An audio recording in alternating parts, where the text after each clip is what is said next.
Hi guys, welcome back to my channel. কেমন আছো তোমরা সবাই? চলে এসেছি আরও একটা নতুন রেসিপি নিয়ে। আজকে বানাবো মুরগির মাংস। এইভাবে মুরগির মাংস বানিয়ে হাজব্যান্ডের সামনে দেওয়ার পর আঙুল চেটে চেটে খাওয়া শুরু করে দিয়েছি। এতটাই সুন্দর ও টেস্টি এই চিকেন কারি। কোনো ম্যারিনেট করা ঝামেলা ছাড়াই খুবই সিম্পলভাবে অসাধারণ স্বাদের এই চিকেন কারি বানিয়ে দেখাবো।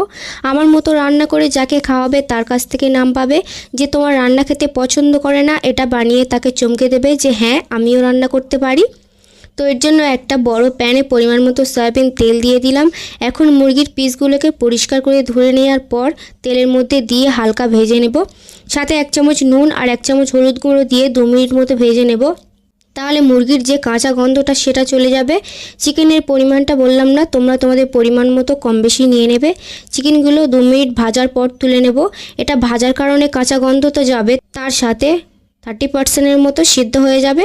এবার ওই একই তেলে আমি দিয়ে দেব 2টো বড় সাইজের পেঁয়াজগুলোকে নেড়ে চেড়ে গোল্ডেন ব্রাউন করে ভেজে নেব। তরকারির স্বাদ বাড়াতে গেলে পেঁয়াজ আর টমেটো একটু বেশি দিলেই তো তরকারি খেতে ভালো লাগবে। না হলে 4 জনের তরকারিতে একটা পেঁয়াজ আর একটা টমেটো দিলে তরকারি খেতে গেলেই মনে হবে পানি খাচ্ছি। তো আমি এখানে 2টো বড় সাইজের টমেটো কুচি দিয়ে নেড়ে চেড়ে ভেজে নিয়েছি। এবার 1 চামচ আদা রসুনের পেস্ট দিয়ে নেড়েচেড়ে ভেজে নেব। আদা রসুনের কাঁচা গন্ধটা চলে যাওয়া পর্যন্ত ভেজে নেব। ভেজে নেওয়ার পর একে একে মশলাগুলো দিয়ে দেব।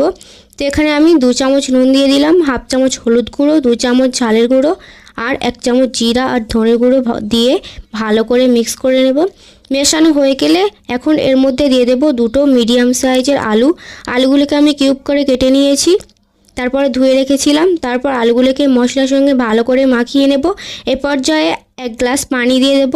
তারপর পানিটাকে মিশিয়ে ঢাকনা বন্ধ করে 5 মিনিট আলুটাকে সেদ্ধ করে নেব। প্রায় 70% মতো আলুটা সেদ্ধ হওয়ার পর এখানে আগে থেকে ভেজে রাখা চিকেনগুলোকে দিয়ে দেব। তারপর চিকেনের গায়ে মশলাগুলো ভালোভাবে মেখে নেব। ভালোভাবে মেশানোর পর পরিমাণ মতো পানি দিয়ে দেব। যে যতটা ঝোল কম বেশি খেতে পছন্দ করো ঠিক ততটাই দিয়ে দেবে।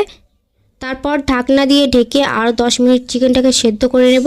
চিকেন আর আলুটা যখন ভালো মতো সেদ্ধ হয়ে যাবে ঠিক তখন ওপর থেকে কিছুটা ধনেপাতা কুচি দিয়ে দেব আর 1/2 চামচ কারি পাতার গুঁড়ো।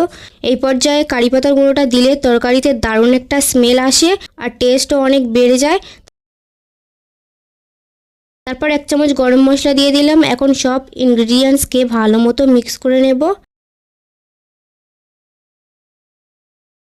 আর মিক্স করার পর আরও 1 গ্লাস পানি দিয়ে দেব।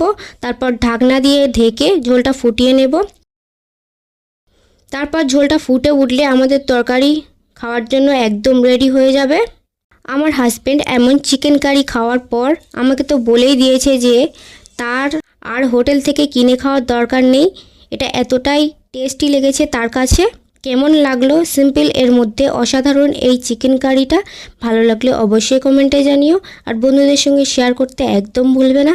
এইরকম সহজ সহজ রেসিপি পেতে আমার চ্যানেলটি সাবস্ক্রাইব করে রাখো, যাতে পরবর্তী ভিডিওর আপডেট সবার আগে তোমার কাছে পৌঁছায়। আর আমার ফেসবুক আইডিটাকে সবাই ফলো করে দাও। ফেসবুক আইডির লিঙ্ক এই ভিডিওর ডেসক্রিপশন বক্সে দেওয়া আছে।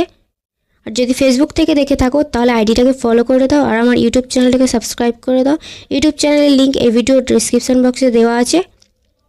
দেখা হচ্ছে পরের ভিডিওতে, ততক্ষণে বাই বাই।